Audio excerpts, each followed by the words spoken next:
It was 5:30 in the morning, and my eyes opened on their own, long before the alarm was set to go off. My 58-year-old body was like a precise old machine. In the darkness, I fumbled for the faded work shirt I always wore. My fingers brushed against the patch on the right shoulder, and I paused. Julian had torn it back in middle school, and I couldn't bear to throw it away, so I had patched it up, stitch by stitch. "Mom, when I grow up, I'm going to buy you 100 new shirts." His young, earnest voice still seemed to echo in my ears. I quietly washed up and grabbed the steel hook and a few woven polypropylene sacks that hung by the door. The September morning air already had a chill to it, that early Chicago bite. I pulled the collar of my jacket tighter and pushed the old pushcart that had been my companion for 10 years out the door. The sky was just beginning to lighten, and a few other figures were already moving around the dumpsters in the apartment complex. I quickened my pace, my steel hook expertly snagging a plastic water bottle. "Eleanor, you're out earlier than usual," Brenda called out, poking her head from behind another row of recycling bins. Her hands were deftly breaking down a cardboard box. "Julian called last night. He said his dissertation defense went perfectly." I couldn't help but smile, bending to pick up an aluminum can. "His doctoral commencement is next month." Brenda's movements paused for a second, a complicated look on her face. "Your Julian is really something else. The only one from this neighborhood to get a PhD. She paused again. "He'll be making the big bucks after graduation, right? You won't have to work so hard anymore." I just smiled and didn't answer, continuing to sort through the bins. Plastic bottles, cardboard, aluminum cans. My fingers had eyes of their own, able to distinguish the value of each recyclable item in the near darkness. 20 years of scrapping had honed this skill. By 6:40 in the morning, my 3 sacks were stuffed full. The sun was fully up, and people were starting to move about the complex. I wiped the sweat from my brow, tied the sacks securely, and loaded them onto my pushcart.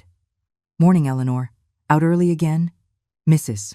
Peterson from apartment 7, a teacher, nodded at me as she passed with her briefcase. Her eyes glanced at the bags on my cart and then quickly looked away. I smiled and nodded back, pushing my cart toward home. On the way, I passed the community bulletin board. There was a poster about a city beautification project and a photo of the community's most beautiful family. My eyes lingered on the picture for a moment. Julian and I weren't in it, even though he was the most accomplished young man in the entire neighborhood. Back home, I sorted the recyclables, washed my hands, and started making breakfast. A simple bowl of oatmeal and a cup of black coffee, but it was warm and comforting. As I ate, my gaze drifted to the wall, which was covered with Julian's awards from over the years. From honor roll certificates in elementary school to a full academic scholarship in college, and finally, awards for outstanding papers in grad school. Suddenly, my phone rang. The word "son" on the screen made my heart beat faster. "Mom, it's me." Julian's voice came through the phone, a few decibels higher than usual. "I have some great news to tell you." "I'm listening," I said, putting down my spoon and sitting up straighter. I'm getting married," he said, his voice filled with an excitement he couldn't hide. "It's Victoria, the one I told you about. Her father owns an environmental tech company." My eyes instantly welled up with tears. "That's wonderful. Son, when's the wedding?" There was a sudden silence on the other end for a few seconds. "Next month, on the 18th, at the Grand Lakeshore Hotel." Julian's voice dropped. "Mom, it's a pretty high-end place, and a lot of important people will be there. Your health isn't the best, and it's a long trip, so maybe it's best if you don't." My fingers clenched the tablecloth. "I understand. Mom understands. That's very thoughtful of you. At my age, it's really not a good idea to travel far." "Thanks for understanding, Mom," Julian said, clearly relieved. "After the wedding, I'll bring Victoria to see you." "Good, good." I heard my own voice tremble. "You be good to her." After hanging up, I sat frozen in my chair, my eyes fixed on a faded piece of paper under the glass top of the coffee table. It was something Julian had written when he was 7, in his clumsy, childish handwriting. "I love you, Mommy. When I grow up, I will make sure you have a good life. A single tear fell onto the glass, blooming like a small flower. By the time the early morning sun filtered through the thin curtains, I had already finished sorting the recyclables from the previous night. A small cut from the edge of a can remained on my finger. I absent-mindedly covered it with a bandage. A little scratch like that is nothing for someone in my line of work, as common as an office worker getting a paper cut. The phone rang, startling me. I wiped my hands and walked over to the coffee table. "Hello, is this Julian?" "Hello, ma'am. This is Julian's friend, Mark." A young man's voice came from the other end.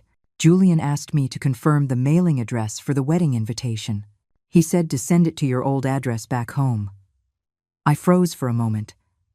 "What old address? We've always lived here." The line went silent for a few seconds. "Oh, I'm sorry, ma'am. Maybe I got it wrong. Julian said you were his mother, the wife of the late Professor Chen." The strength suddenly left my fingers, and the phone nearly slipped from my grasp.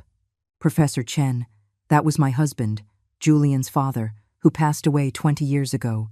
"Mark," I said, trying to keep my voice from shaking, "what does Julian usually tell you all about me?" I heard an awkward cough on the other end. "Ma'am, well?" "Julian said you've been recuperating at the old family home in the countryside and that your health isn't great, so you rarely come out." His voice got quieter and quieter. "I'm sorry, ma'am. I might have said the wrong thing." "It's all right." I took a deep breath. "Please tell Julian to just send the invitation to the old address. I'll get it." After hanging up, I slowly slid to the floor. The awards on the wall glittered in the sunlight, every single one of them placed there by my own hands. I remembered when Julian was in the 3rd grade and got his first honor roll certificate. He had run home, so excited, while I was squatting by a dumpster sorting recyclables. He held up the certificate with pride, completely ignoring the surprised stares of his classmates. "Mom, I'm going to get lots and lots of awards and cover this whole wall." Back then, he was never ashamed of my work. I mechanically stood up and pulled a metal box from under the bed. Inside were all the gifts Julian had ever given me. An origami box made from scrap paper, a necklace made from soda can pull, tabs, and a scarf he bought me with his first scholarship money in college. At the very bottom was a photograph from his master's degree graduation. He was in his cap and gown, standing at the university gate, surrounded by smiling classmates. I wasn't in the picture. I had a high fever that day but insisted on going to the ceremony. When Julian saw me at the gate, his face changed instantly. "Mom, why did you come dressed like that?" he whispered, his eyes darting to my faded old jacket and stained canvas shoes. I was in a hurry to catch the bus and didn't have time to change," I said, frantically trying to smooth my collar. He quickly had someone take a picture of us at the gate and then told me to go home. He never brought that photo home. The phone in the metal box suddenly buzzed. It was a text from Julian. "Mom, did Mark contact you? I had him send the invitation to our cousin's place in the country. Your health hasn't been good lately, so you shouldn't be traveling back and forth." I stared at the screen, tears blurring my vision. He didn't even want his friends to know where I lived now. That afternoon, as if possessed, I got on a bus heading downtown. The university where Julian worked was an hour's drive away. I rarely went to bother him. But today, it felt like some force was pushing me, telling me I had to go see him. The campus was even bigger than I had imagined, with impressive academic buildings, clean tree-lined paths, and students on bicycles weaving in and out. I stood in the plaza in front of the Humanities building, feeling completely out of place. "Ma'am, are you looking for someone?" A kind-looking girl with glasses asked. "I'm looking for Professor Julian Chen." "Oh, Professor Chen. He should be in his office, room 305. Would you like me to take you?" I quickly shook my head. No, that's okay. I'll just wait for him here." The girl gave me a strange look and walked away. I found an inconspicuous bench and sat down, taking a plastic container out of my bag. It was filled with the homemade pickles Julian loved, which I had specially prepared this morning. After waiting for nearly 2 hours, my back ached. Finally, I saw Julian walk out of the building. He was wearing a crisp, light gray suit, his hair perfectly combed, laughing and talking with a few other professors. In the sunlight, My son looked so handsome and distinguished, just like his father when he was young. I instinctively stood up, then quickly sat back down. Julian had told me he needed to maintain a professional image at work. I looked down at my faded plaid shirt, my worn-out jeans, and the plain plastic container in my hands. They walked closer, and I could even hear Julian's voice. I really have to thank Dean Thompson for his help with the wedding. The Grand Lake Shore is impossible to book. Julian, a female professor, asked, "I hear your mother was a professor's wife. How come we've never met her?" Julian's pace faltered for a fraction of a second. My mother's health isn't great. She's been resting quietly in the countryside. My father passed away when I was young, so she had a tough time raising me on her own. My heart felt like it was being pierced by a needle. He wasn't lying, but he wasn't telling the whole truth either. After they had walked away, I slowly stood up, left the plastic container on the bench, and quietly left. Those pickles would probably be thrown away by a custodian, or they would spoil in the sundae, just like something between my son and me was quietly spoiling. On the bus ride home, I stared at the passing scenery and thought about the year Julian went off to college. He got into a top state university, but tuition was a problem. I went door to door, borrowing money from neighbors, but I was still short $2,000. The day before he was supposed to leave, I knelt outside the university president's office. "Mr. President, my son is a brilliant student. Could you please give us a few more days?" I pleaded, my hands trembling as I pulled out all of Julian's awards and report cards from my bag. The president helped me up and sighed. "Mrs. Chen, the university has student loan programs. Why didn't you say something sooner?" That night, Julian told me with red eyes, "Mom, I will make something of myself. I'll never let you be humiliated like that again." And now, my very existence had become his humiliation. "Eleanor, long time no see." A familiar voice broke my reverie. It was Mrs. Davis from the building next door, sitting down beside me with her grocery basket. "Hello, Mrs. Davis." I managed a weak smile. "I hear your Julian is getting married," she asked with a grin. "When are you bringing the new bride home for us to meet?" "Soon. As soon as they're not so busy," I answered robotically. "You're so lucky, raising such a successful son," she said, patting my hand. "I heard the wedding is at some grand hotel. Your son must be making a fortune now, right? Why does he still let you do this dirty hard work?" My fingers twisted together unconsciously. "I can't sit still. Besides, Julian sends me money every month. It's my own choice to keep doing this." "Mrs." Davis looked at me with a hint of disbelief but didn't say anything more. Back home, I sat exhausted on the sofa. My eyes fell on the calendar on the wall. Julian's wedding was in 23 days. I picked up my phone and scrolled to the digital invitation saved in my gallery. The gold leaf font read, "You are cordially invited to celebrate the marriage of Mr. Julian Chen and Miss Victoria Pierce." Below were the hotel address and time. My name was nowhere to be found. Suddenly, it started to rain. I got up to close the window and accidentally knocked over the metal box on the coffee table. The small trinkets inside scattered across the floor. Among them was a tiny paper boat Julian had folded from a candy wrapper in elementary school. On it, he had written in crooked letters, "Mama's ship." I knelt on the floor, picking up these fragmented memories, one by one, and finally, the tears came flooding out. Several days of continuous rain made my joints ache, a chronic problem from years of bending over to pick up scrap. I stood in front of the mirror, carefully smoothing the wrinkles on a new navy blue dress. I had bought it on sale at the department store.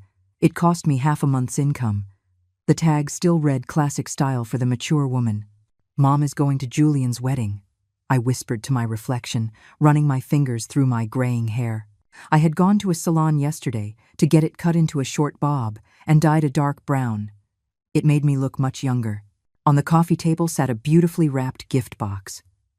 Inside was a pair of small, solid gold figurines, a man and a woman, symbolizing the newlyweds. I had used 3 years' worth of personal savings to buy them. It was almost everything I had. My phone buzzed. It was a text from Julian. "Mom, the weather is bad today. You need to take care of your health. It's better if you don't come." I stared at the screen for a long time before slowly typing a reply. Mom is already ready. I'm leaving soon. After sending the message, I turned off my phone. Today, no matter what, I had to see my son get married with my own eyes, even if it was just from a distance. The Grand Lakeshore Hotel was the most luxurious 5-star hotel in the city. Standing before its magnificent, glittering entrance, I instinctively shrank back. The driveway was lined with luxury cars, and guests in tuxedos and evening gowns walked into the lobby, laughing and talking. I took a deep breath, clutched my gift box, and followed them in. "May I see your invitation, please?" A hostess at the door stopped me politely. I fumbled in my bag and pulled out a printout of the digital invitation. "This is my son's wedding, Julian Chen." The hostess checked her list, then looked me up and down. "I'm sorry, your name isn't on the list. Are you a relative of the bride?" "I am the groom's mother." My voice trembled slightly. The hostess's expression turned strange. "Please wait a moment," she said, speaking quietly into her walkie-talkie. A few minutes later, a young woman in a white wedding gown hurried over. Her makeup was exquisite, but her eyes were as cold as ice. "You're Julian's mother?" she hissed, her voice low but unable to hide the disgust in her tone. "Didn't Julian tell you not to come?" I took a step back. "I just wanted to see my son's wedding." "Just to see," Victoria sneered. "See? Look at yourself. What do you look like? Do you have any idea what kind of people are here today?" Her voice suddenly rose. "Security. We have a homeless person trying to get in here." All eyes in the lobby instantly turned to us. My face burned with shame, and the gift box nearly fell from my hands. "What's going on?" Julian's voice came from behind me. I turned to see my son in a perfectly tailored black tuxedo, a groom's boutonniere pinned to his lapel. He looked so handsome, so unfamiliar. "Julian." I reached out a trembling hand. Julian's face went pale. "Mom? Why are you here?" He rushed over, but not to hug me. He grabbed my arm and pulled me to the side. "Mom, I told you," he whispered harshly. "This isn't the place for you. Why are you dressed like this?" I looked down at my dress. It wasn't a designer brand, but it was the best thing I owned. "I brought a gift," I said, holding out the beautifully wrapped box. Julian didn't take it. His eyes darted around nervously. "Mom, just go home. I'll call you later." "Julian, the ceremony is about to start," Victoria called from a distance, her tone impatient. "Coming," Julian called back. He turned to me, his voice now almost a plea. "Mom, I'm begging you. Please, just go home, okay? I'll come see you tomorrow." My vision blurred, but I nodded. "Okay, Mom will go now." As I turned to leave, I heard Victoria's sharp voice. "If you come back, I'm calling the cops on you for trespassing." The words stabbed into my heart like a knife. I walked faster, but I bumped into a well-dressed middle-aged man. "I'm sorry," I mumbled, looking down, trying to get past him. "Wait a minute," the man said, suddenly grabbing my arm. "You're Eleanor Vance." I looked up in shock and saw a vaguely familiar face. Memories flashed back Robert Pierce, the CEO of an environmental tech company. We had done business together over a decade ago. "It really is you," Robert Pierce said, his eyes wide with astonishment. "Victoria, Julian, come over here, quickly. Do you two have any idea who this is? This is Eleanor Vance, the founder of Evergreen Environmental Solutions." The lobby fell silent. Everyone's eyes were on me.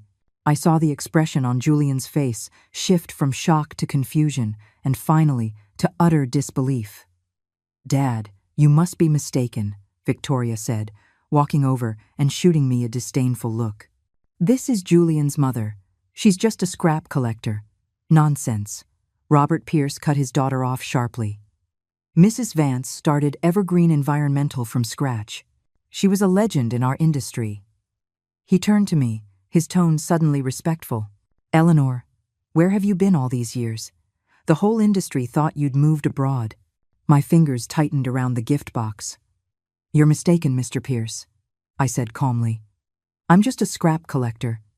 With that, I turned and walked toward the main entrance. Behind me, a wave of murmurs erupted. "Impossible. I know I'm not wrong." Robert's voice followed me. "Eleanor, when we worked together, I didn't look back. I pushed open the heavy glass doors and stepped outside. The sunlight was so bright it made my eyes water. The gift box in my hand had been crushed at some point. I sat down by the fountain outside the hotel and tremblingly opened the box. The pair of golden figurines were bent and twisted from the impact, as absurd as the whole scene today. Suddenly, there was a commotion in the lobby. I saw Julian run out, looking around frantically. When he saw me, the expression on his face was impossible to describe. "Mom," he walked toward me, his voice hoarse. "Was what Mr. Pierce said true? Are you really the founder of Evergreen Environmental?" I looked at him calmly. "It's true. The company went bankrupt the year you turned 10. Julian froze, as if struck by lightning. Why didn't you tell me?" "Tell you what?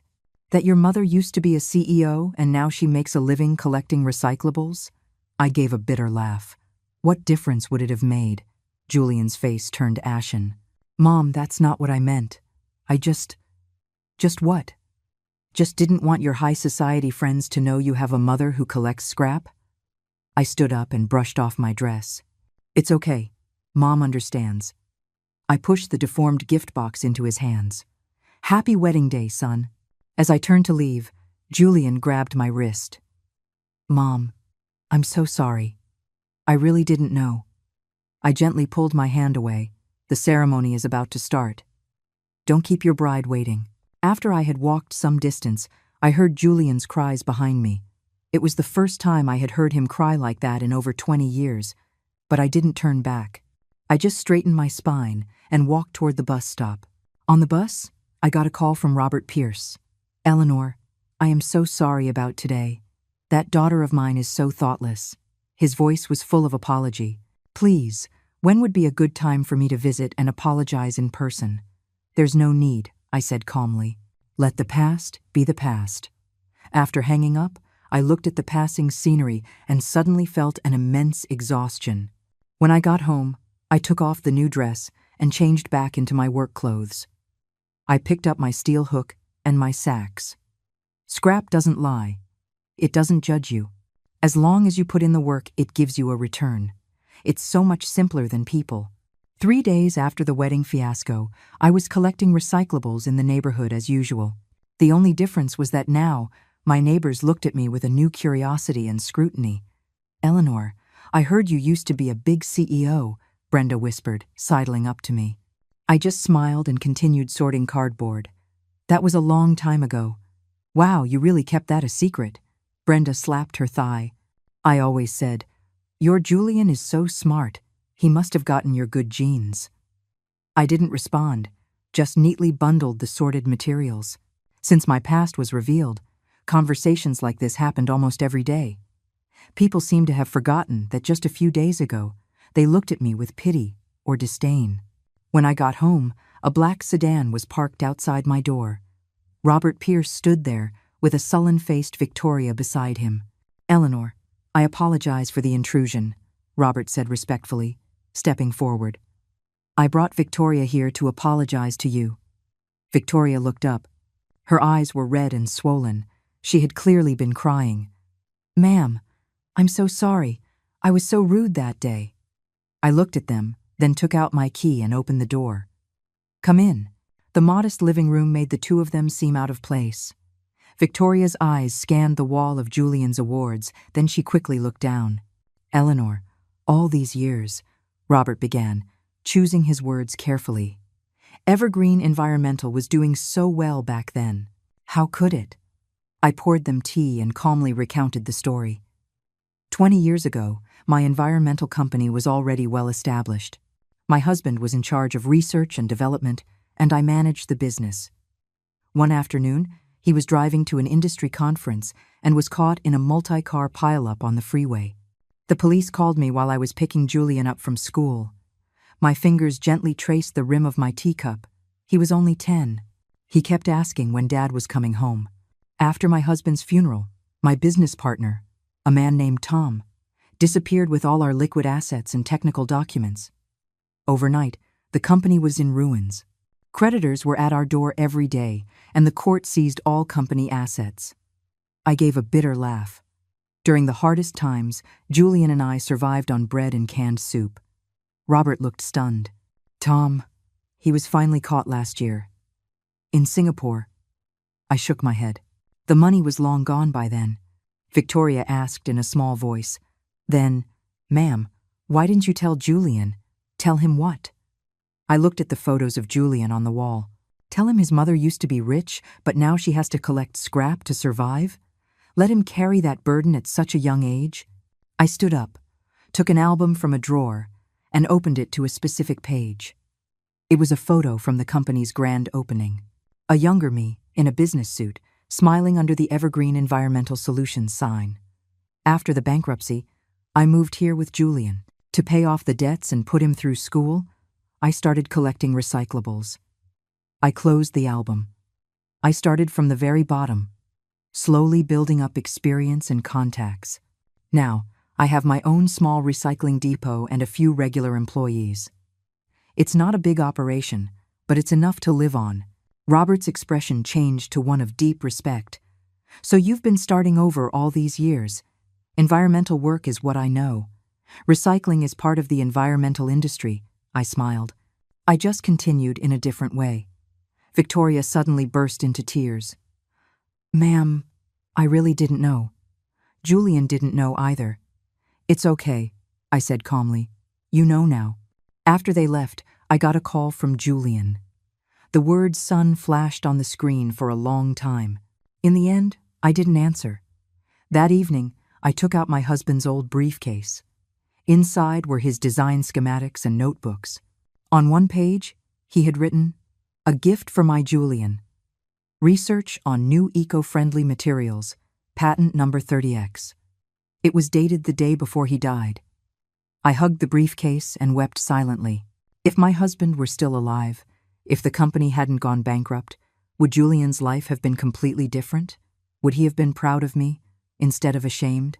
The next morning, the doorbell rang again. This time, it was Julian standing outside. He looked exhausted, his eyes bloodshot. Mom, his voice was hoarse. Can we talk? I stepped aside, and he walked in, immediately kneeling before the wall of awards. Mom, I'm sorry. His shoulders shook violently. I had no idea you sacrificed so much for me. I didn't help him up. I just sat on the sofa and asked calmly, if I were still just an ordinary old woman who collects scrap, would you still have come to apologize? Julian looked up, his face streaked with tears. Mom. Son, I don't blame you for wanting a better life, I said softly. I'm just sad that you saw your own mother as a source of shame. Julian crawled over to me and hugged my legs, sobbing uncontrollably. I stroked his hair, just as I did when he had nightmares as a child. Mom, I was wrong. I was so wrong. Julian knelt before me for a full hour, crying like a child. Finally, I helped him up and poured him a cup of hot tea. Mom, can you forgive me? He asked, his fingers still trembling as he held the cup. I didn't answer directly. Instead, I asked a question. Julian, do you remember the first day we moved here, when you were 10? Julian paused, then nodded. I remember. It was raining really hard. You asked me why we had to live in such a small place, I recalled. I told you it was because Dad was gone, and we had to start a new life. I remember I cried for a long time that night, Julian said, looking down. You held me and said you'd always be with me. Then you started middle school, I continued, and you didn't want me to pick you up from school anymore. Once, it was pouring rain, and I brought an umbrella for you. You pretended you didn't know me, and told your friends your nanny was there to pick you up. Julian's face turned pale. Mom, I don't blame you, son, I sighed. Teenagers are all concerned with appearances, and you were always smart. You went to good schools where your classmates came from wealthy families. Julian suddenly grabbed my hand. Mom, it wasn't just that. It wasn't just about appearances, his voice choked. I was scared. Scared of what? I was scared that if people knew we were poor, they'd look down on me. I was scared I'd never escape the label of being the poor kid. Julian's tears fell onto the back of my hand. So I studied like crazy.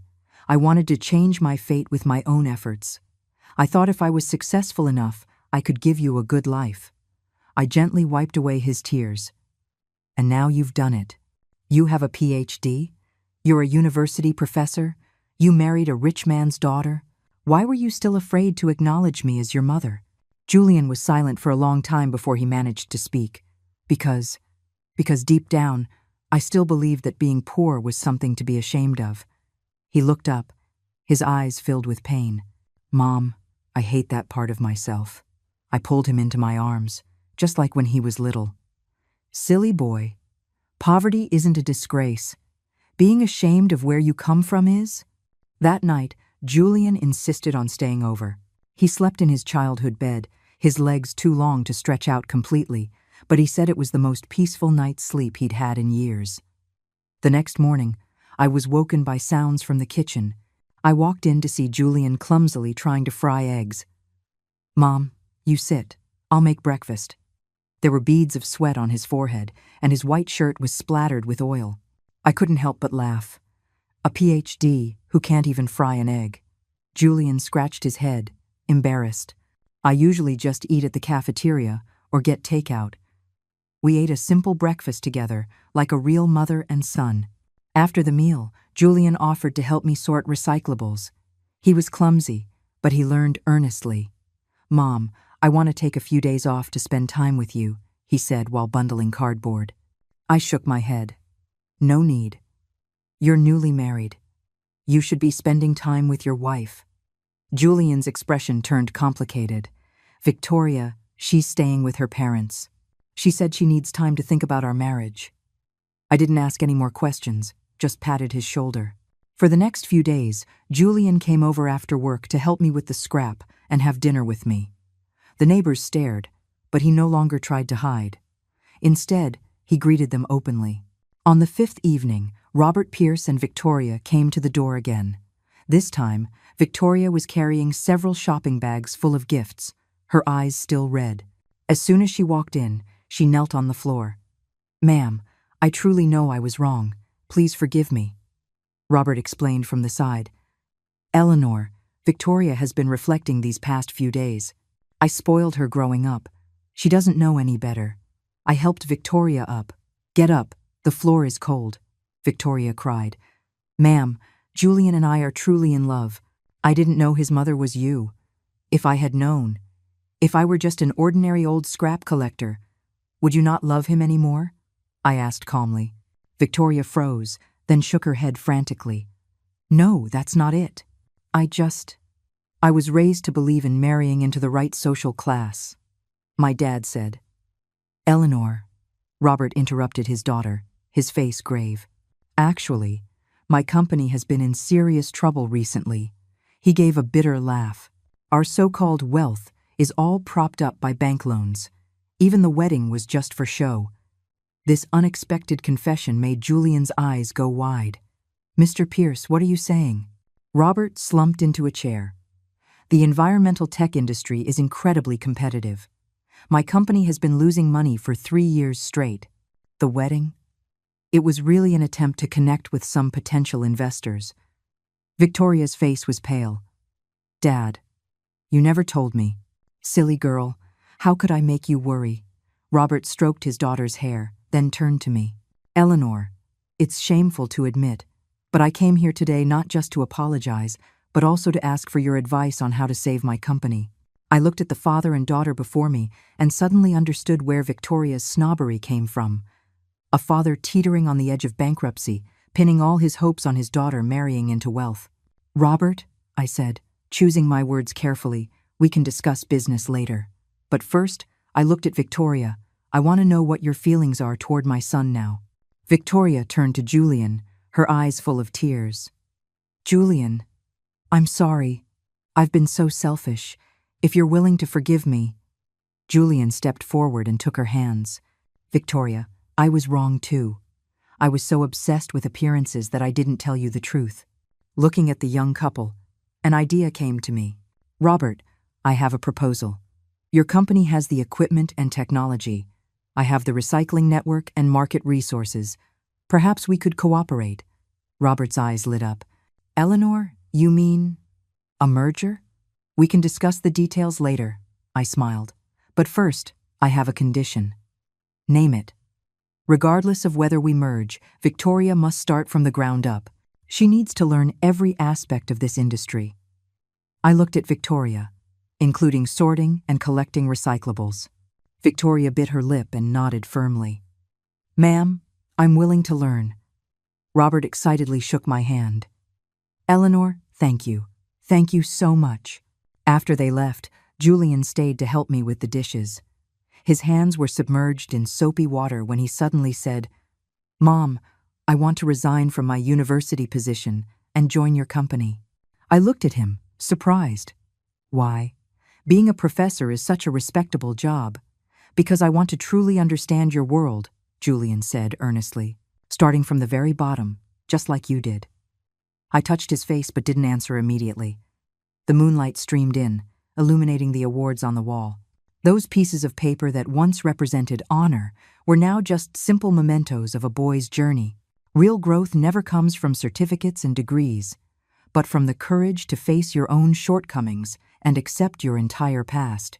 The morning sun streamed through the thin curtains. I gently touched my husband's old briefcase. For the first time in 20 years, I decided to open his final research notes. The yellowed pages were filled with dense experimental data and formulas, some pages stained with old coffee rings. Mom, are you awake? Julian's voice came from outside the door. I quickly wiped a tear from my eye. I'm awake. Come in. Julian entered and saw the briefcase in my hands. He paused. That's Dad's. I carefully turned a page. The day before your father passed away, he was still revising this design. Julian sat down beside me, his fingers lightly touching the notes, as if he could feel his father's presence through the paper. His eyes were suddenly drawn to a page marked, A Gift for My Julian. What's this? His voice trembled. I took a deep breath. Your father was researching a new type of eco-friendly material, one that could extract high-value components from waste plastic. This patent, I pointed to the number on the document, was supposed to be your 18th birthday present. Julian's eyes widened. Mom, you're saying? After the company went bankrupt, the patent was seized by the bank, I said with a sad smile. I heard it was sold a few times. I don't know who has it now. Julian shot to his feet. Then we have to get it back. That's Dad's life's work. I pulled him back down. Not so fast, son. I've been following the field for years. I pulled a stack of newsletters from the bottom of the briefcase. Look, similar technologies are already in use. Julian quickly scanned the articles, his eyes growing brighter.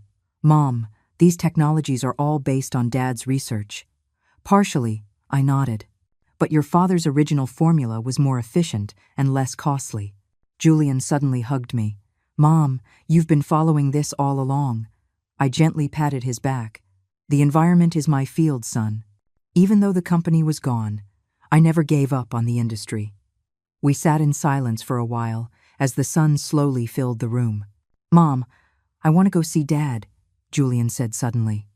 The cemetery was on a hillside on the outskirts of the city.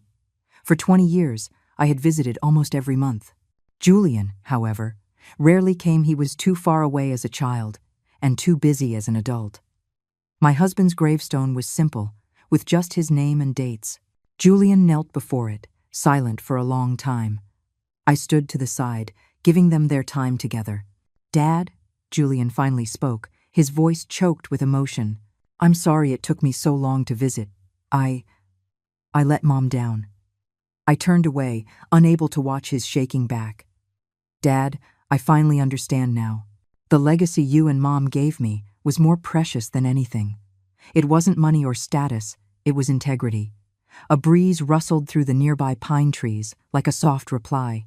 As we were leaving the cemetery, Julian's phone rang. It was Victoria. Honey? Yes, I'm with Mom. He glanced at me. Okay, we'll wait for you. Hanging up, he explained. Victoria said she wants to come and formally apologize to you. I nodded. You two talk. I'll go get lunch started. Back home, I got busy in the kitchen.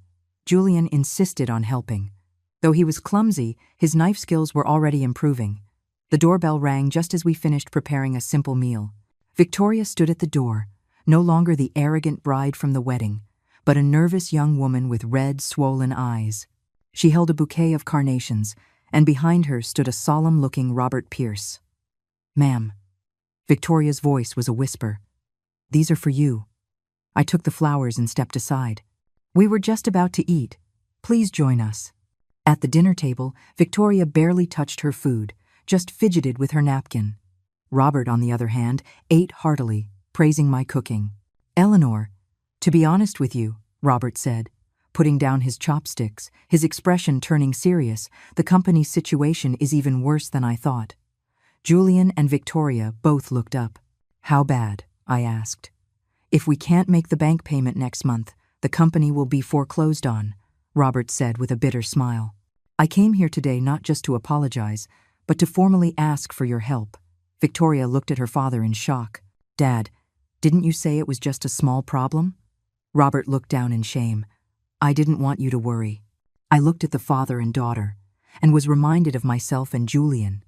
So many parents, trying to protect their children, choose to bear life's burdens alone. "Robert," I said, choosing my words, "I can consider merging the companies, but I have 2 conditions." Robert immediately sat up straight. "Name them." "First, after the merger, the company must retain all its current blue-collar employees. No layoffs, done." "Second," I looked at Victoria.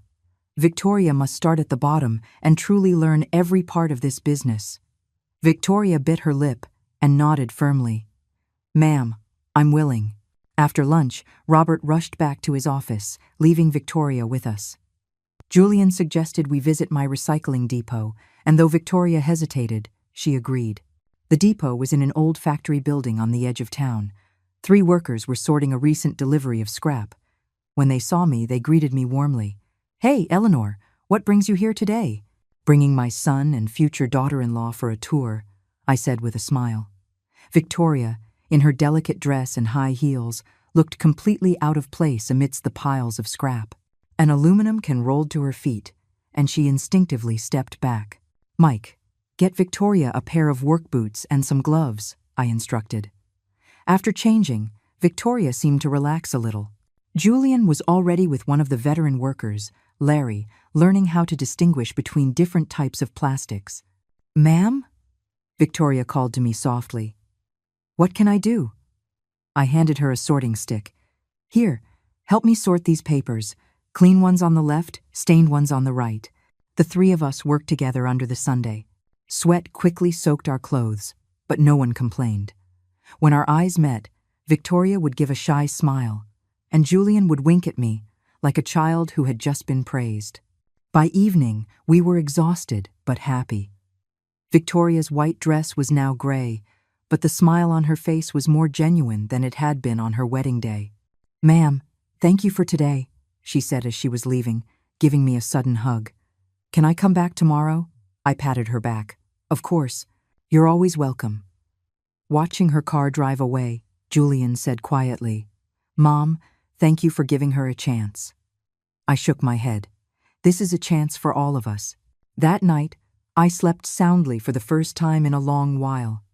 In my dream, my husband was standing under the evergreen environmental sign, smiling at me, while a young Julian played nearby. At 6 o'clock the next morning, the doorbell rang.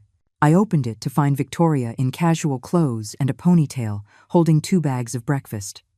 "Ma'am, I brought breakfast burritos," she said with an eager smile.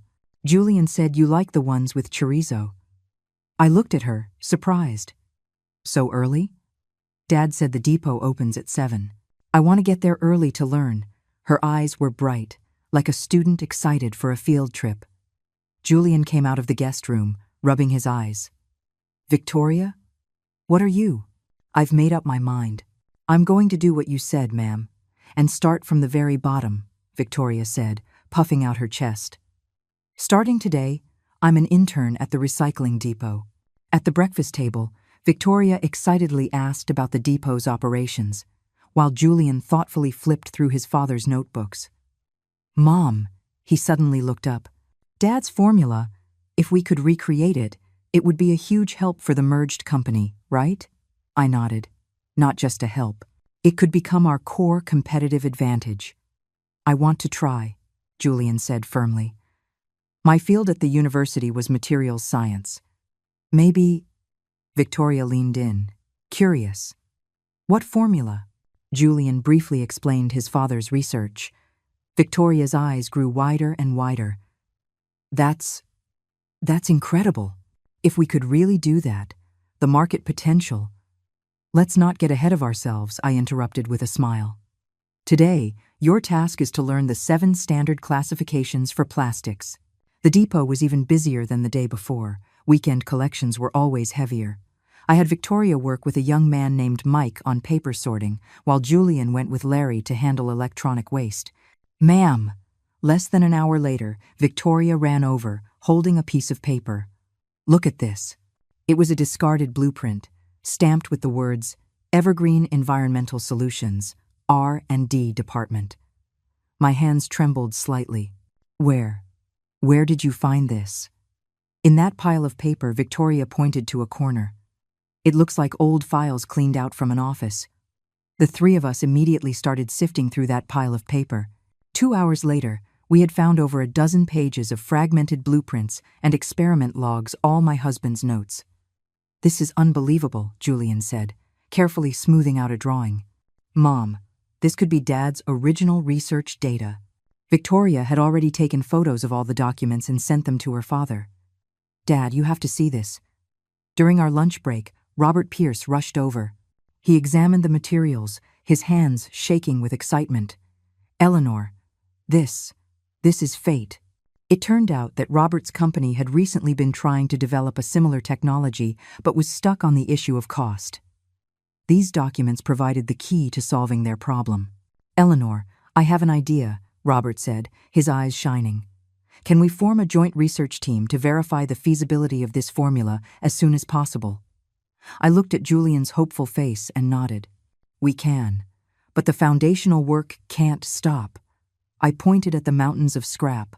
The roots of the company are right here. That afternoon, we split into 2 groups. Julian and Robert worked on the technical plan, while Victoria and I continued sorting. Victoria worked even harder than before, even asking to learn how to operate the baling machine. Ma'am, is this the start button? She asked, standing by the machine, her face smudged with dirt, completely unaware. I nodded, standing behind her to guide her. Yes, but first make sure there are no metal objects inside. The machine roared to life. Victoria operated it, nervous but excited. When the first neat bale of cardboard came out, she jumped for joy. I did it! In that moment, I saw my younger self in her, curious about the unknown, passionate about challenges. By the end of the day, everyone was exhausted but fulfilled. Julian and Robert had drafted a preliminary technical roadmap, and Victoria and I had completed all the sorting for the day. Mom, look! Julian showed me a chart on his laptop. Based on Dad's notes, we simulated the reaction process. Theoretically, it's completely viable, Robert added. If we can produce a sample, we can apply for a provisional patent to protect the technology from being leaked. Victoria suddenly raised her hand. I have a suggestion. We should conduct market research first to understand the needs of potential customers. I was surprised by her business acumen. You're right, Victoria. What are your thoughts? Victoria excitedly opened her tablet. I've checked. The current market price for similar products is… She launched into a detailed analysis of market data, sounding nothing like the spoiled brat from just a week ago. On the way home, Julian quietly said to me, Mom, I've never seen Victoria like this. She studied marketing in college, but she never had a chance to apply it. I smiled. Everyone has a talent. They just need the right stage to shine. After dinner, Victoria volunteered to do the dishes. Listening to the clatter of plates and running water from the kitchen, Julian asked in a low voice, Mom, have you really forgiven us? I looked at his young face, full of guilt and hope. Son, Mom was never truly angry with you. Everyone makes mistakes. The important thing is to grow from them. I patted his hand. Seeing you and Victoria today, I'm very proud. Victoria came out of the kitchen, wiping her hands, a satisfied smile on her face. Ma'am, the kitchen is all clean. I'd like to come back tomorrow, if that's okay. Of course, I smiled. But tomorrow we're going to a different site. The work there is tougher. No problem, Victoria said, puffing out her chest. I already know how to operate the baler. Looking at her confident expression, I thought of the sharp-tongued girl at the wedding. Underneath that snobbish facade, she was just an ordinary young woman, eager for approval and a chance to prove herself. Late that night, after Julian and Victoria had left, I stood by the window, watching their car disappear. My phone buzzed. It was a text from an unknown number. Eleanor, I heard you're partnering with Robert Pierce. Be careful, his company owes money to loan sharks. An old friend. I stared at the message for a long time but didn't reply. Tomorrow, I needed to have a serious talk with Robert. The foundation of our partnership had to be absolute honesty. The next morning, I went straight to Robert Pierce's company. The receptionist, seeing my simple clothes, was a bit dismissive. Do you have an appointment? No, but I think he'll see me, I said calmly. Please tell him Eleanor Vance is here. A few minutes later, Robert himself came out to greet me, looking nervous. Eleanor, so early? I got straight to the point. Robert, we need to talk. About the loan sharks. Robert's face went white. He led me into his office, locked the door, and poured 2 cups of tea with trembling hands. Eleanor, how did you know? That doesn't matter. I looked him in the eye. What matters is, how much do you owe? And who is it? Robert sank into his chair, looking 10 years older in an instant. 20 million. To Silas Thorne's crew. I sucked in a breath. Silas Thorne was a notorious crime boss in the city, known for his predatory lending. How did you get into so much debt? The company kept losing money. The banks wouldn't approve another loan, Robert said, holding his head in his hands. I thought if the new product was successful. So that's why you were trying to network with investors at the wedding. Robert nodded.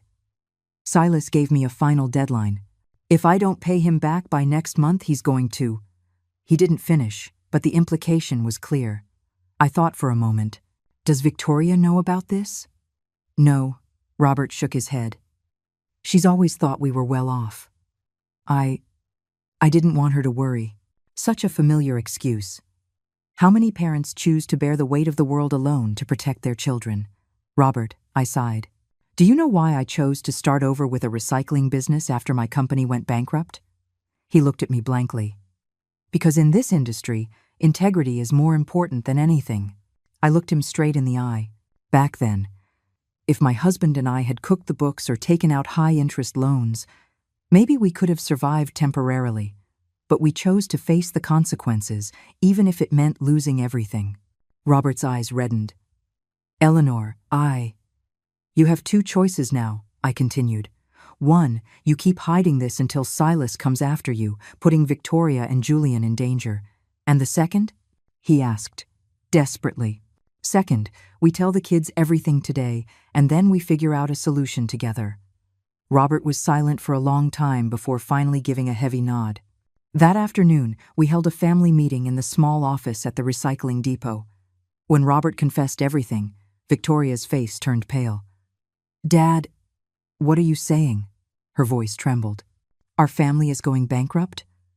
Robert looked down in shame. I'm sorry, Victoria. I've been hiding this from you. Julian took her hand, comforting her softly.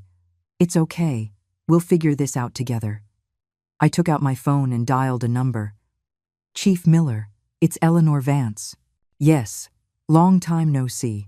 I need your help with something. Chief Miller was an old friend who now worked for the city police department. After I explained the situation, he promised to connect me with the task force that handles organized crime. Eleanor, this is complicated, he said over the phone. Thorne's crew is slippery. Getting hard evidence is tough. You need to prioritize your safety. After I hung up, I saw 4 anxious faces looking at me. I took a deep breath. Here's the situation. After a discussion, we decided to split up. Robert would be responsible for cooperating with the police to gather evidence. Julian, Victoria, and I would accelerate the new technology's development, trying to produce a sample as quickly as possible to attract legitimate investors. The following days were like a war. Julian practically lived in the lab. Victoria used her business skills to contact potential clients and investors. I managed the overall strategy while ensuring the depot's daily operations continued smoothly. A week later, late at night, I was organizing some files when Julian called. "Mom, we did it. The first batch of samples tested perfectly." When I arrived at the lab, Robert and Victoria were already there. Julian held up a small, pale green, granular material, as excited as a child. "Mom, look. This is what Dad wanted to create." I took the material, gently stroking it. It was light yet strong, with a fine texture like the veins of a leaf. "What did the test results say?" I asked. Victoria handed me a report. 30% stronger than similar products on the market, but at half the cost. "We already have 5 companies that have expressed interest in placing pre-orders." Robert was so emotional he was in tears. "We're saved. The company is saved." Just then, Victoria's phone rang. She answered, and her face fell. "Dad, someone just trashed the office. The security guard said it was Silas Thorne's men." Robert's face lost all its color. "It's over. They've run out of patience." Julian immediately took out his phone. "I'm calling the police." "Wait," I stopped him. "Don't tip them off yet. Chief Miller said Thorne is smart. Without solid proof, it will be hard to convict him." "Then what do we do?" Victoria was on the verge of tears. "Next time, they might come after us directly." I thought for a moment, and an idea came to me. "Robert, tomorrow you schedule a meeting with Silas. Tell him you found an investor and need to renegotiate the payment plan." "That's too dangerous," Julian objected. "Hear me out," I continued. "We'll arrange for the police to be there to make an arrest during the exchange. But we need Silas to admit to the loan sharking on tape." Robert hesitated. "What if something goes wrong?" "Dad, I trust Eleanor's plan," Victoria said suddenly, her eyes determined. "We can't live in fear forever." Ultimately, we finalized the plan. The next day, under heavy police surveillance, Robert met Silas at a tea house. When Silas arrogantly pulled out the loan documents and threatened Robert's family, the undercover officers swarmed in. With the case resolved, we could finally focus on planning the new company. But just as we were moving forward, my body gave out. It was a stormy afternoon. I was at the depot directing a truck when everything went black, and I collapsed in the mud. When I woke up, I was in a hospital bed. Julian and Victoria were by my side, their eyes red and swollen. "Mom, why didn't you tell us sooner?" Julian said, holding my hand. "The doctor said, you have severe anemia and gastritis." I smiled weakly. "It's nothing, just an old problem." Victoria handed me a glass of warm water. "Ma'am, don't worry, we've got the depot covered." Looking at their concerned faces, I suddenly felt that all the hardship had been worth it. While I was in the hospital, Julian was organizing my things at home and found the pill bottles in my drawer. They were the cheapest painkillers available, just a few dollars a bottle, but they were harsh on the stomach. "Mom," he asked with red eyes, "have you been taking these this whole time?" I nodded gently. "They work well enough." Julian suddenly knelt by my bedside, choking back sobs. "Mom, I'm so sorry. I was ashamed of you for collecting scrap, but I had no idea you couldn't even afford better medicine for yourself." I stroked his hair. "Silly boy. It wasn't a hardship for me. Seeing you like this now makes me happier than anything." Victoria stood by, silently crying. She suddenly said, "Ma'am, when you get out of the hospital, can you teach me how to make those pickles?" Julian said they were his favorite thing you made growing up. I smiled and nodded. The rain outside had stopped. A ray of sunshine broke through the clouds, casting a small, warm patch of light on the hospital room floor. On the day of my discharge, the doctor repeatedly warned me to rest. But as soon as I got home, I received a call from Larry. "Eleanor, bad news. A group of people are here at the depot. They say they're here to confiscate our equipment." I immediately had Julian drive me to the depot. From a distance, I could see several official-looking cars parked at the entrance. A few people in uniforms were talking to Larry. "What's going on?" I asked as I got out of the car. An official showed me his credentials. "We're from the Environmental Protection Agency. We received a complaint about potential pollution issues here. I carefully examined their inspection notice and realized the complainant was Marcus Thorne, one of the former shareholders of Evergreen Environmental. This was the man who had kicked me when I was down during the bankruptcy, buying up many of our patents for pennies on the dollar. "Officer, all of our permits are in order," I said, pulling out a folder of documents. "Here's our business license, our environmental impact report." The officials reviewed them and confirmed everything was in order. However, they still required us to halt the operation of some equipment pending further tests.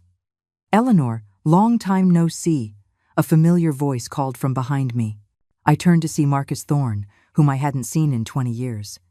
He was heavier than I remembered, dressed in an expensive suit, a gold watch glittering on his wrist. "Marcus, what is the meaning of this?" I asked coldly. He put on a fake smile. "I heard my old colleague was making a comeback, so I came to show my support." His eyes scanned Julian and Victoria. "And who are these two?" "My son and daughter-in-law," I answered curtly. "Ah," Marcus said in a drawn-out, mocking tone. "I heard you're reviving Professor Chen's old project." He stepped closer and lowered his voice. "Eleanor, be smart. Sell the technology to me. We can negotiate a good price." I finally understood his motive. He must have heard about our progress and wanted to pull the same stunt again. "Marcus," I looked him straight in the eye. 20 years ago, you took advantage of my situation to buy my company's assets for nothing. You won't get away with it again." Marcus's face darkened. "Eleanor, don't be ungrateful. Do you really think the few of you can accomplish anything?" He gestured toward the humble recycling depot. "Look at this dump. What do you have to fight me with?" Julian suddenly stepped forward. "Mr. Thorne, I'll ask you to be respectful. This place is my mother's life's work." Marcus looked Julian up and down dismissively. "Kid, did your mother not tell you how she knelt and begged me to buy those patents?" My fists clenched, but Julian's reaction surprised me. "Mr. Thorne," his voice was incredibly calm, "we can't change the past. But the future," he pointed to the lab behind us, "will be built with our own hands." Marcus sneered. "We'll see about that," he said, turning to leave. The EPA officials eventually confirmed that our operations were fully compliant, but the incident was a wake-up call. "Mom, Marcus Thorne won't give up," Julian said, worried. I nodded. "He was always obsessed with your father's research.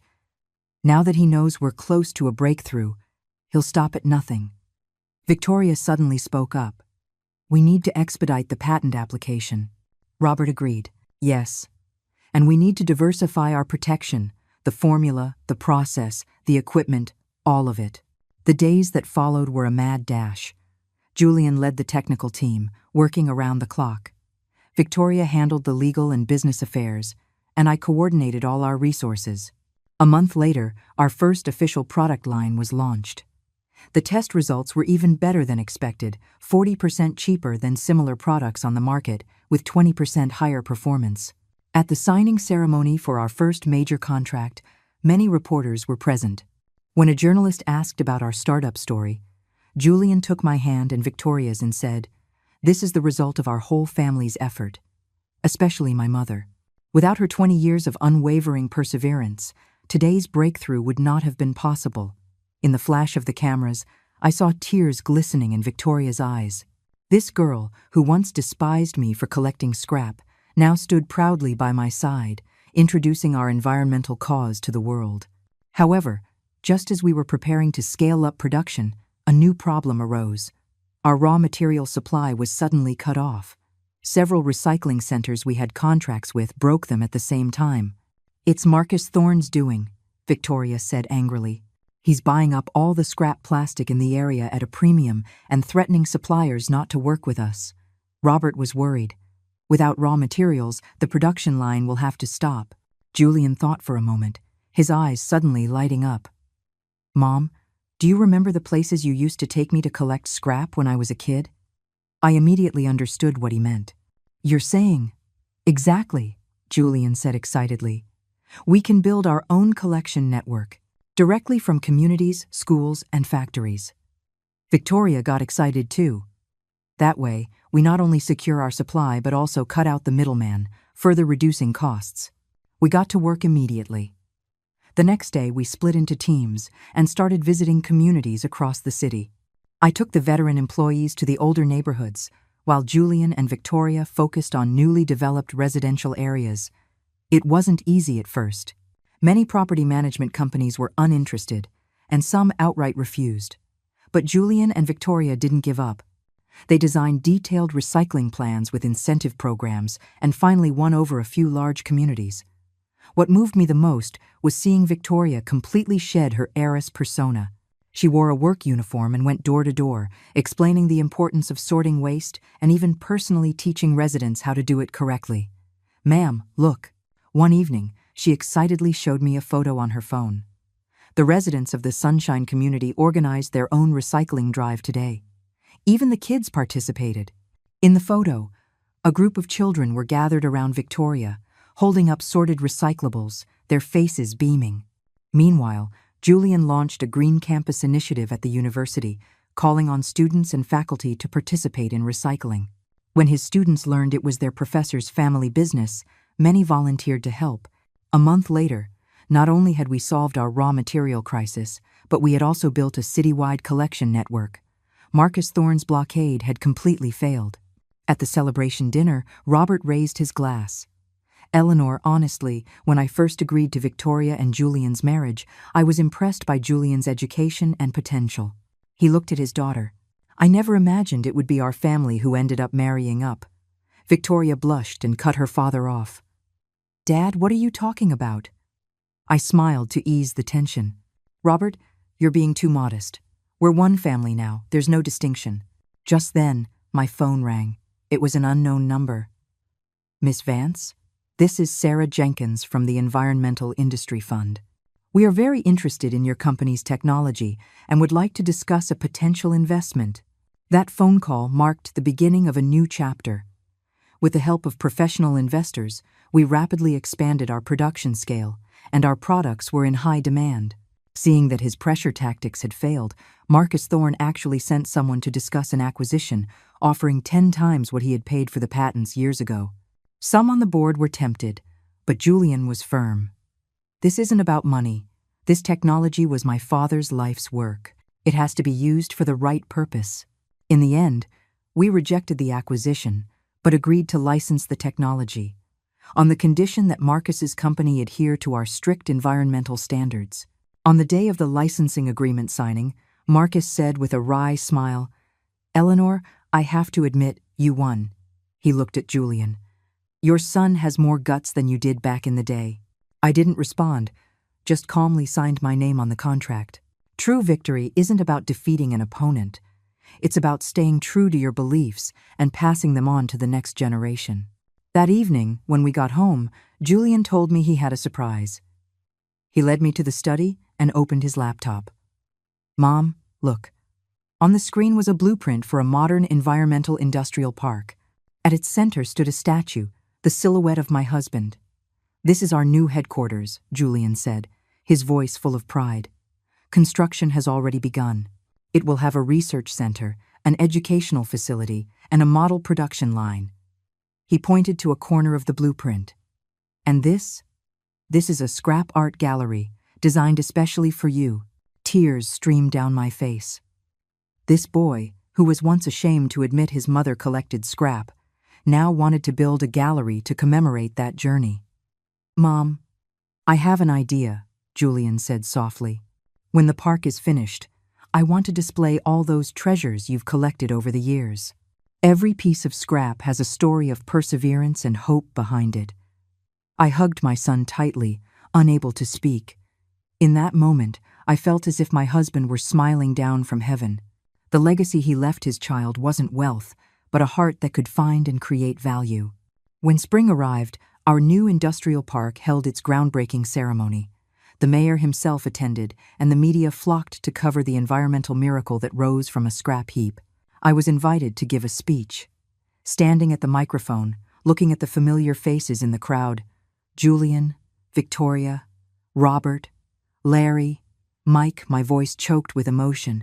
20 years ago, when my husband and I founded Evergreen Environmental, our dream was to make the world a cleaner place. After the company went bankrupt, I survived by collecting scrap, but I never gave up on that dream. In the audience, Julian's eyes were red as he held Victoria's hand tightly.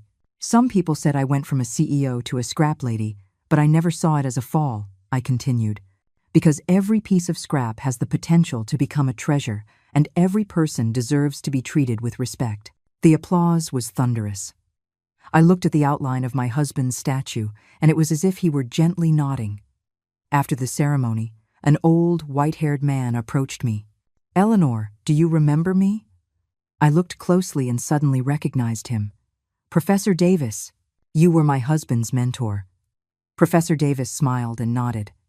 Julian contacted me and invited me to be a technical consultant. He looked at the park plans with emotion. If Professor Chen knew his research was finally being realized, he would be so happy. Just then, Julian and Victoria walked over with a surprise. In their hands was an ultrasound photo. "Mom, you're going to be a grandmother," Julian announced excitedly. The blurry little dot on the photo looked like a newly sprouted seed. I took the photo with trembling hands, my vision blurred by tears. Victoria gently hugged me. "Ma'am, Julian and I have talked about it. If it's a boy, his name will be Nathan Cole Chen. If it's a girl, her name will be Nora Eleanor Chen. Cole for Dad," Julian explained, "and Eleanor for Mom." I could no longer hold back, and I hugged them both, sobbing. In that moment, all the years of hardship melted into tears of joy. That night, we held a simple celebration dinner at the old house. Victoria insisted on cooking. Although her skills were still developing, the slightly burnt stir-fried vegetables were the most delicious thing I had ever tasted. After dinner, Julian brought out the photo album he had treasured for years. We went through it page by page, reminiscing. There were photos of him as a child playing in piles of scrap, his proud expression the first time he won an award, and a photo I had secretly taken from a distance at his college graduation. "Mom, I've always wanted to ask you," Julian said, pointing to a faded photo. "We were having such a hard time back then. Why did you insist on sending me to college?" In the photo, I was standing next to a construction site, covered in dust but smiling brightly, holding Julian's university acceptance letter. "Because education is the best investment," I answered softly. "Mom could endure hardship, but I couldn't let you lose the chance to change your destiny." Victoria started to tear up. "Ma'am, I was so thoughtless before." I patted her hand. "Silly girl, that's all in the past. Look at you now, starting from the bottom and proving yourself every day." Robert raised his glass, to our family's new beginning. In the clear clinking of glasses, I felt like I could hear the gears of fate turning. A 20-year cycle, from CEO to scrap collector, and now to this rebirth. The road was difficult, but it was worth it. Late that night, after our guests had left, I stood alone on the balcony. Julian came over and draped a jacket over my shoulders. "Mom, don't catch a cold." "Julian," I said, looking at the stars, "I am so proud of you. Mom, I'm the one who should be saying that." His voice was thick with emotion. "You spent 20 years teaching me the most important lesson in life. Dignity isn't about your position, but about how you face your circumstances." I turned and looked at my son's mature face, suddenly realizing how much he looked like his father. "Oh, by the way, Mom," Julian said, as if suddenly remembering something. "Victoria and I have a favor to ask you." "What is it?" "When the baby is born," he said, a little shyly, "can you tell him a story about a piece of scrap every day? Just like you used to tell me." I smiled and nodded, though tears welled up in my eyes again. The things others saw as trash had become the thread that tied our family together, connecting the past and the future, carrying memories and hope. The next morning, I woke up early as usual, ready to head to the depot. But when I opened the door, I found Julian and Victoria, dressed and ready, waiting for me. "Mom, we'll go with you," Julian said. "Ma'am, I want to learn how to operate the forklift today," Victoria said excitedly. In the morning light, our three shadows stretched long on the ground, intertwining, inseparable. Just like our destinies, which, after separation and misunderstanding, were finally and tightly bound together, heading toward a new beginning.